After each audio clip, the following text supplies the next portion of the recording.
Ensemble depuis une quinzaine d'années, 4 pères blancs, 2 Espagnols et 2 Français, vivent à Bolsanga, au cœur du Sahel voltaïque. À quelques années d'intervalle, ils ont tout quitté pour réaliser leur mission, proclamer leurs bonnes nouvelles aux oubliés des sociétés industrielles et vivre plus près de ceux qui sont le plus loin.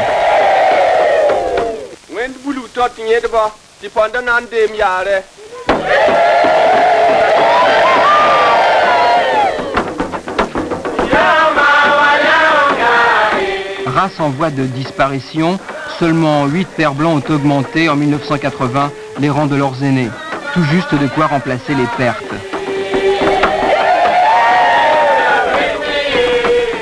La congrégation des Pères Blancs prête ses 1800 missionnaires aux nouvelles églises du continent africain. Ils sont mis à la disposition de l'évêque qui les réclame pour aider les petites communautés chrétiennes qui naissent au plus profond de l'Afrique.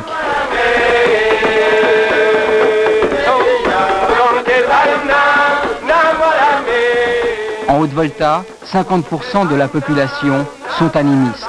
40% sont musulmans et les 7% de chrétiens sont en majorité présents dans les grandes villes comme Ouagadougou, la capitale, et Bobo-Dioulasso. Dans ce pays, 229 missionnaires sont répartis sur une superficie égale à tout juste la moitié de la France. Les 4 pères blancs, les PB comme ils disent, avec lesquels nous vivrons pendant 2 semaines, rayonnent sur un terrain représentant 4 départements français. Le calcul est simple à faire, c'est bien là l'échelle africaine.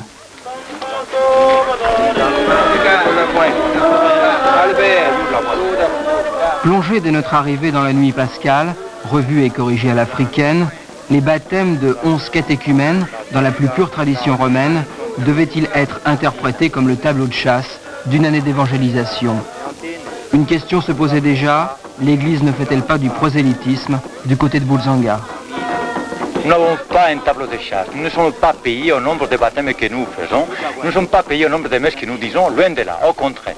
Seulement quand on arrive, quand on aboutit à une cérémonie pareille, on est très content.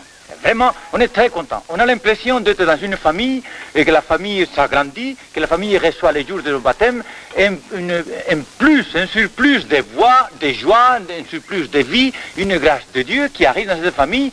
Et alors là, c'est la joie générale. C'est un peu la récompense à tant d'efforts.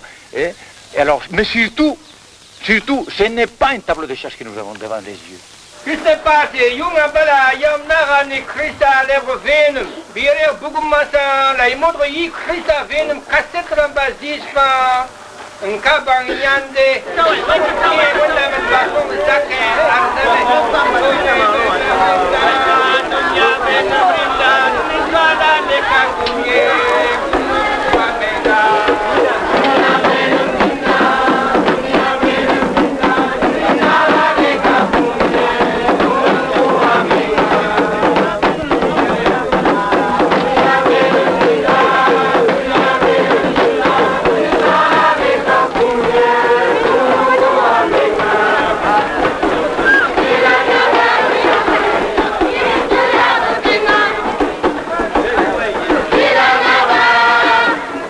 Est-ce le mollet, la langue des Mossi, la chaleur de la nuit, la danse, les tambours, les cantiques aux mesures inhabituelles qui font se dégager une telle ferveur, une telle joie de cette fête chrétienne?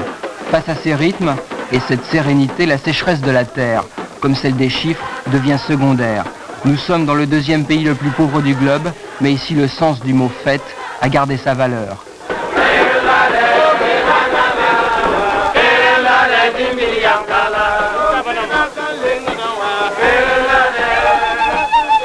Il y a 20 ans, la mission Père Blanc s'installait sur la colline maudite, à la sortie de Bolsanga. Ce lieu interdit par les traditions animistes du village fut gracieusement offert par le chef de l'époque, vraisemblablement une bonne solution pour se débarrasser d'eux. Les coutumes n'ont donc pas eu raison de la mission et la cloche témoigne chaque jour à 6 heures que l'équipe de Roger est bien présente au cœur du Sahel voltaïque. Dieu, viens à notre aide, Seigneur, à notre secours. Gloire au Père et au Fils et au Saint-Esprit, au Dieu qui est, qui était, qui vient, pour les siècles, Amen. Alléluia. Soulage les malheureux, délivre les captifs, guérit les malades, donne la nourriture aux affamés, rend la dignité aux hommes méprisés et comble le monde de tes bienfaits. Le Seigneur est ressuscité. Oui, nous sommes ici en plein Sahel, en totale dépendance de la pluie qui tombe en hivernage, c'est-à-dire de juin à septembre. Hélas, c'est très souvent irrégulier. Voyez, la dernière saison des pluies a été très mauvaise. Nous avons eu pratiquement qu'un seul mois de pluie. Et après, nous avons subi une sécheresse absolue. Regardez le bois sur le bord de la route, eh bien ça, c'est un des résultats. Les villageois vont le vendre en ville pour avoir de l'argent et acheter du mil. Parce qu'il y a eu 90% de perte de mil. Et pas de maïs, ni d'arachide, ni de pois de terre. Et ça, c'est très grave, car si la sécheresse attaque et sahélise le pays, les paysans, par la force des choses, déboisent de leur côté. Ils sont donc victimes et responsables de l'avance du désert. Alors ça amène quoi? Eh bien, une réelle dépendance politique pour survivre. Cette aide extérieure est presque toujours liée. Tenez entre autres l'aide de Kadhafi, qui est liée à l'avancée de l'islam ici en Haute-Volta. On l'a vu au moment des élections voltaïques d'ailleurs. Et il est vrai que si le gouvernement voltaïque cédait à Kadhafi, tous les problèmes financiers seraient résolus. Il y a aussi des retombées économiques graves. Les commerçants profitent de la situation pour faire monter les cours du mil. On peut même dire qu'ici, on ne s'est jamais remis de la sécheresse de 1973. Alors, ça signifie quoi? Eh bien, les mares s'assèchent et les nappes phréatiques baissent. Les femmes doivent aller puiser l'eau de plus en plus loin et l'eau pour les troupeaux se raréfie. Il y a encore beaucoup d'eau dans... Mais non, justement, c'est ce qu'il dit, c'est qu'il n'y a presque pas d'eau, quoi. C'est pour ça que, normalement, il doit abreuver deux fois par jour leurs animaux.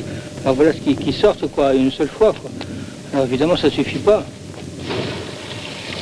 Alors là, il prépare maintenant pour les 5 suivants qui vont venir. Est-ce qu'il pense que la situation est grave pour ces troupeaux? Là, Kokangavi. Tahi bilfuya. Ah. Pitame. Ah. Saya mana pitsi? Papi nanda se. Ah.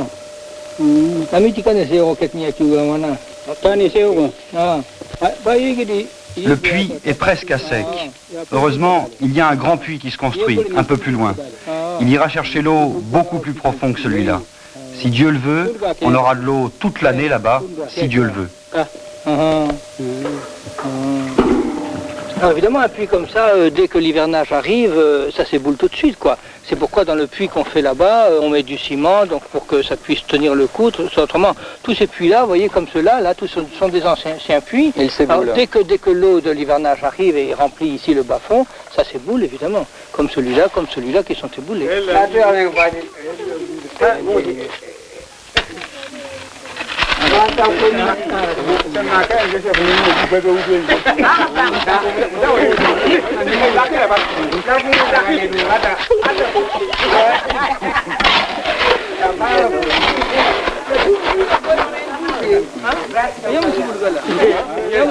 Ce puits-là, ce sont les gens eux-mêmes qui ont voulu le creuser et qui le creusent, quoi. Donc on s'est dit, bon, il y a vraiment là une nécessité, donc on va les aider, quoi. Hein, et il y a déjà de l'eau, quoi. Ils sont en train de terminer le puits. Et donc financer une partie de la fabrication. On a financé une partie, c'est-à-dire qu'on fournit le maçon qui buse le puits, on fournit le matériel pour pouvoir cimenter le puits, et les gens payent la moitié du ciment. Pour qu'ils aient quand même, d'abord ils creusent eux-mêmes leur puits, donc il y a déjà une participation volontaire. Comme cette année c'est quand même une année très difficile et qu'ils ne peuvent pas avoir facilement de l'argent liquide cette année parce qu'ils utilisent tout pour acheter le mil. Bon, on leur a proposé d'en payer la moitié du ciment. Participation. Mais normalement, les autres années, ils payent complètement le ciment parce que c'est normal qu'eux-mêmes participent et c'est pour eux, c'est donc normal qu'eux-mêmes travaillent à l'aménagement de leur puits, quoi. 80 puits, comme celui-ci, ont déjà été construits par les Pères Blancs.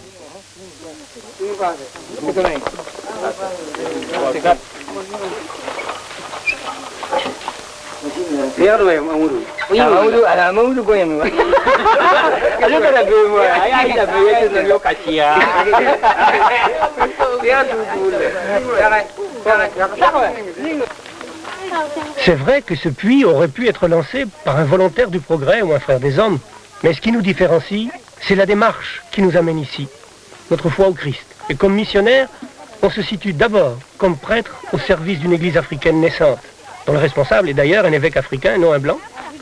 Vous voyez, nous ne donnons pas quelques années au service de ces familles du Sahel, mais toute notre vie, pour autant qu'ils le désireront. Et nous vivons avec eux, nous connaissons leur langue. La parole du Christ que nous annonçons, c'est une parole de salut, de libération de l'homme, à tous les niveaux, autant spirituels que matériels.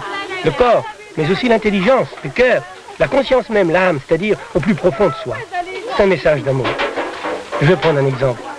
Traditionnellement, la grande famille africaine, c'est sacré. On donnerait tout pour sauver quelqu'un de sa famille. Mais sorti de là, ce n'est plus aussi évident de partager sa nourriture ou son eau avec quelqu'un qui ne fait pas partie de la famille.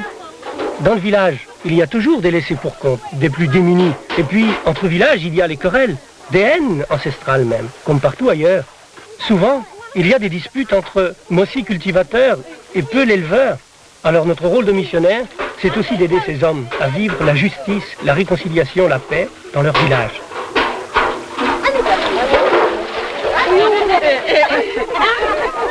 Quand on lance des cours d'alphabétisation, pour nous missionnaires, il y a une autre dimension que la seule action matérielle que nous souhaitons vivre et voulons faire passer à travers cela. C'est le message d'amour de Dieu pour nous et des hommes entre eux.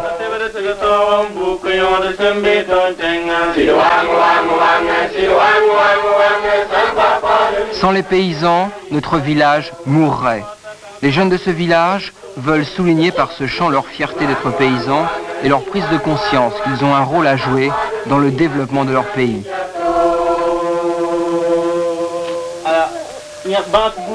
Christian, l'instructeur, commence le cours. Quelles sont les maladies que vous attrapez en saison des pluies? Réponse des villageois, le ver de Guinée, la dysenterie, la bilharziose et puis plein d'autres. Bon, alors je vais vous montrer d'où vient justement le ver de Guinée.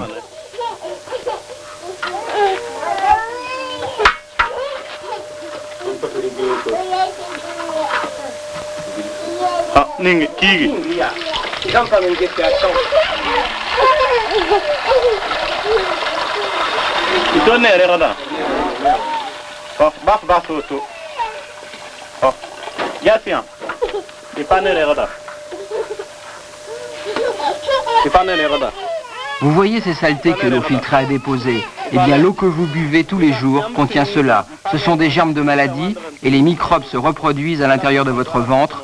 Vous voyez, il faut filtrer l'eau.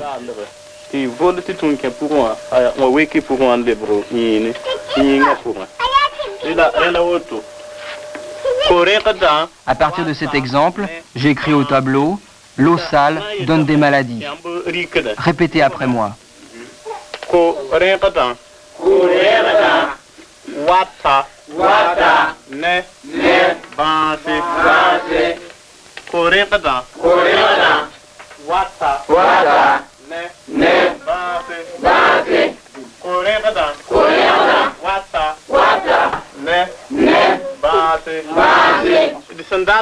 Ce qu'on va apprendre aujourd'hui, c'est la lettre O.